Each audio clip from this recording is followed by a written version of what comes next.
When you've spent enough time in certain circles of the internet, names will start to jump out at you. For whatever reason, some titles just become household names, almost universal in their reach.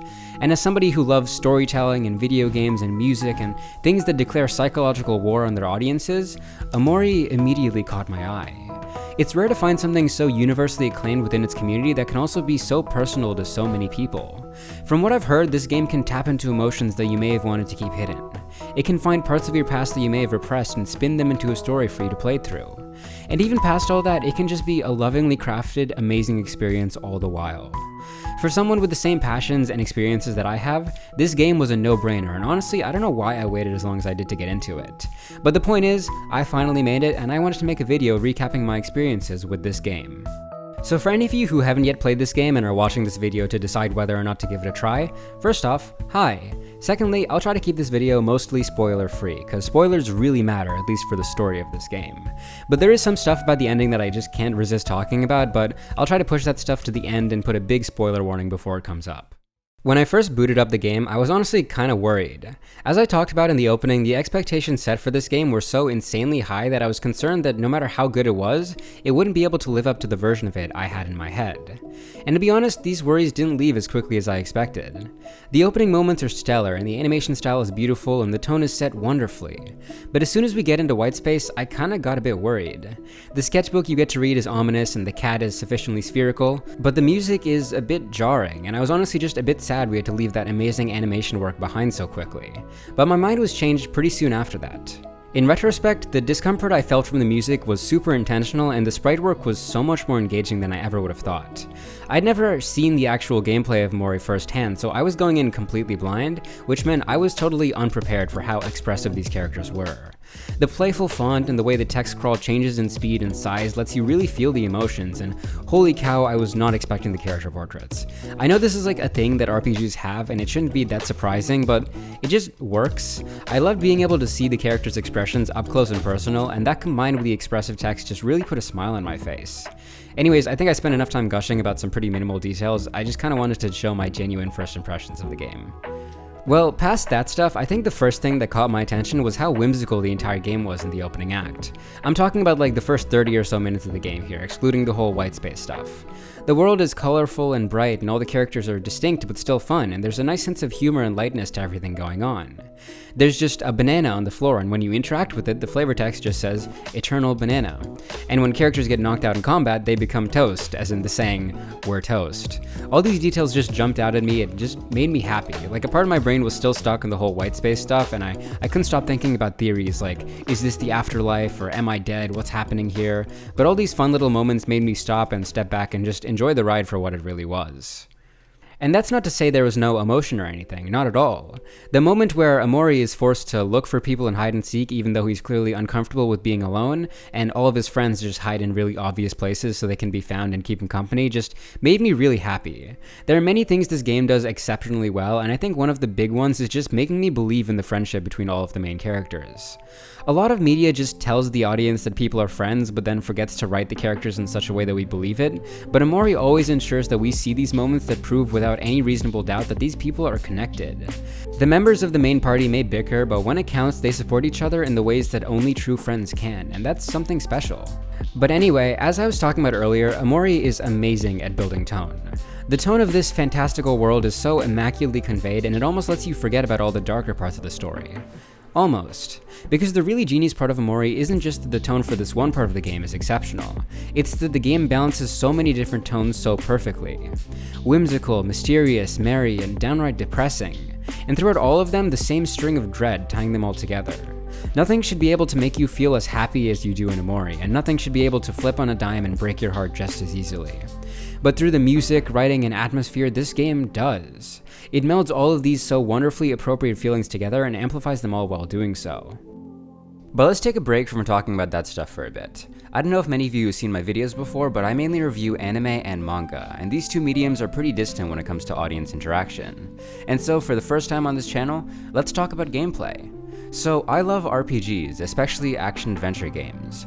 Breath of the Wild and Hollow Knight and so many games like them are so special to me, but truth be told, I've never been too big a fan of turn-based RPGs. Of course, there's exceptions to every rule, and games like Undertale, for example, managed to turn the format into something that really caught my eye and kept me entertained, but in general, the turn-based format can feel a bit restrictive.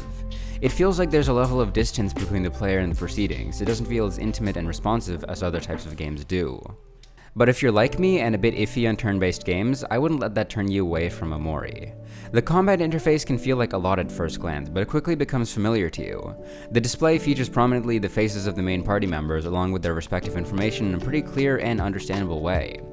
Whenever stuff happens in the combat, their direct and tangible impact can often be seen in or around the character portraits. And one of the biggest things that I really like about the combat screen is how close the enemies usually are and how you're looking at them.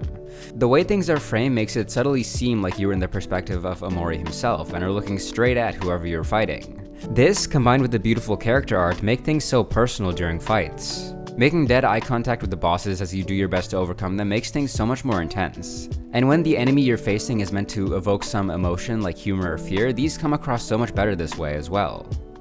I know that other games may make the same choice, but that doesn't stop it from working so well here. And all of this is without even mentioning the main combat system.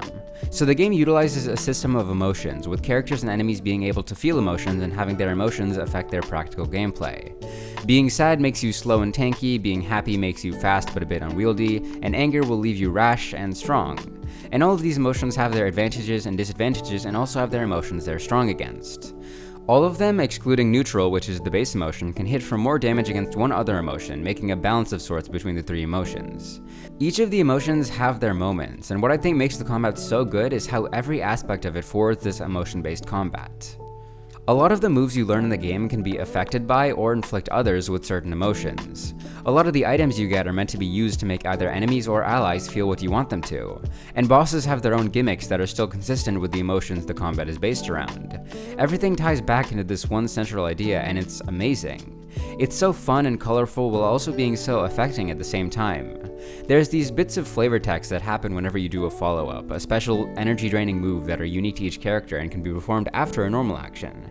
And these moves change depending on which two characters are involved in them. Aubrey and Kel's follow-ups usually end with one of them being angry, since they have a tendency to get into fights. But when Aubrey looks at Hiro during this, he cheers her on and makes her happy, because he's the token big brother of the group. Like, this stuff makes me so happy. I love this kind of subtly affecting storytelling. If you were to skip through this dialogue, you probably wouldn't miss much, but reading it makes the game just that much better. And something I appreciate is that they didn't lock the characters into one single emotion. Even though each character has an emotion they may resonate with more, they can all go through the same emotions everyone else can. But that's not to say that the emotions each character is associated with is meaningless, because when I realized why each character embodies what they did, yeah, that hurt. So before we wrap things up by talking about the ending, let's touch on one more kinda structural part of the game. Spoiler warning for like the first third of it. It's not that much of a story spoiler, but it's a fun reveal even if you do see it coming. Just be careful if you care. So for those of you who have played this game, you'll know that it switches occasionally between Omori in the dream world called Headspace and your player character whose real name is Sunny in the real world. And holy cow, these real world sections rule. Like, they're so good. The writing in the dream world is really fun and well done, but the moment you go into the real world part of the game, holy crap, things get taken up a notch. Everything is just so unbelievably real, and the dialogue hits so hard, and it's just a different atmosphere than before. I kinda saw the whole Headspace reveal coming, since it kinda just made sense, especially the first time we're booted into the real world for a bit after like the tutorial area, but I didn't ever imagine they would do so much with it. The combat in the real world is toned down a bit since you have less options on what to do because, you know, it's reality, but in exchange for this, there's so many fun details and amazing moments that manifest themselves. All the interactions between Aubrey, Kel, and Hiro, and literally anybody are so special because it's reality. The juxtaposition between Headspace and the raw mundanity of the real world, the whimsical and larger-than-life people in your dreams and the sad, broken ones you find out there. It's beautiful. And without revealing anything, the scene at the church on the last day is the first time I've cried to a piece of media in a very long time. And with that, it's about time to talk about the ending. If you have even a single iota of desire to play this game, please don't ruin it for yourself. I don't even want to mention spoilers in this video, but I'm too passionate not to. Last call, don't do anything you'll regret, massive spoiler warning, don't make me say I told you so, and while I'm at it, quick trigger warning for topics of suicide, depression, and loss. So, it's hinted at pretty early that Mari took her own life, or that something happened to her in general.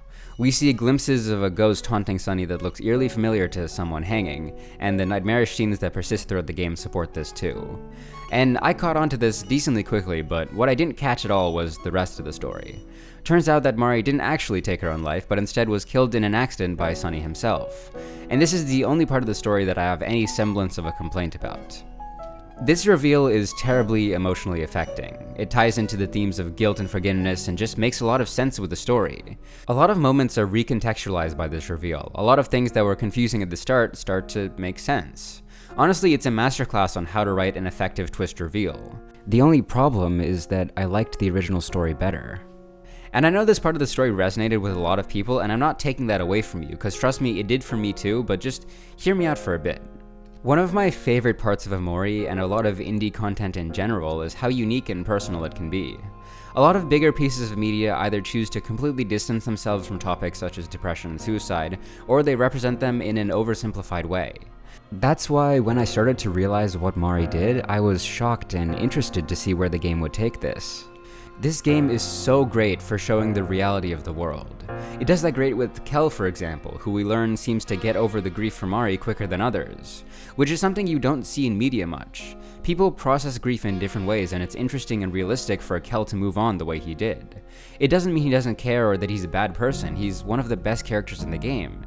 He just works through these emotions differently. And as we got closer and closer to the end of the game, it seems like they did something just as unique with Mari. The more details we get, the less reason we find for Mari to take her own life the way she did, and I guess, wrongly, I took that as a sign that there wasn't a reason why this happened. And that was so powerful to me because that's so real. It doesn't matter if you have the best friends in the world, it doesn't matter that everything could be going well for you, none of it can make a difference sometimes. And that's a real part of suicide and depression and all of these things. Sometimes there isn't a reason. Sometimes there isn't a moment you can point to and say this is where it all went wrong. Sometimes there isn't a why, and off the top of my head, I can't think of another piece of media which represents this well. Don't get me wrong, this twist is good. As I said earlier, there isn't a single part of me that believes this wasn't what the game was going for. This isn't one of those twists that was brought up on the fly just to mess with the audience. It fits the story and characters and the themes so well. The only problem is that the expectations the game set were just way too high. This twist turns the catalyst of the story from a real terrifying thing that a lot of people can relate to into a freak accident, something that for me is a lot less real. It takes these topics and themes that I thought were central to the game and sidelines them in favor of something very different. And it's a shame since everything surrounding this moment is so good. I just wish the game chose a different story to tell. As it is, this game is amazing for what it does and what it means to people, and honestly, I can't blame anyone but myself for kind of misinterpreting the story the way I did. But I would be lying if I said there wasn't a part of me that wishes that I was right. I hope this didn't take it all away from your enjoyment of the game. I love Omori, and I think even with everything, it is one of, if not the best game I've ever played. But since I love it so much, I didn't want to gloss over this and pretend I never felt the way I did, because who knows, maybe some of you guys felt the same way I did about the twist. Or maybe I'm just weird. Who knows? Anyways, hope you guys enjoyed, thank you so much for watching, and I'll see you guys next week. Bye!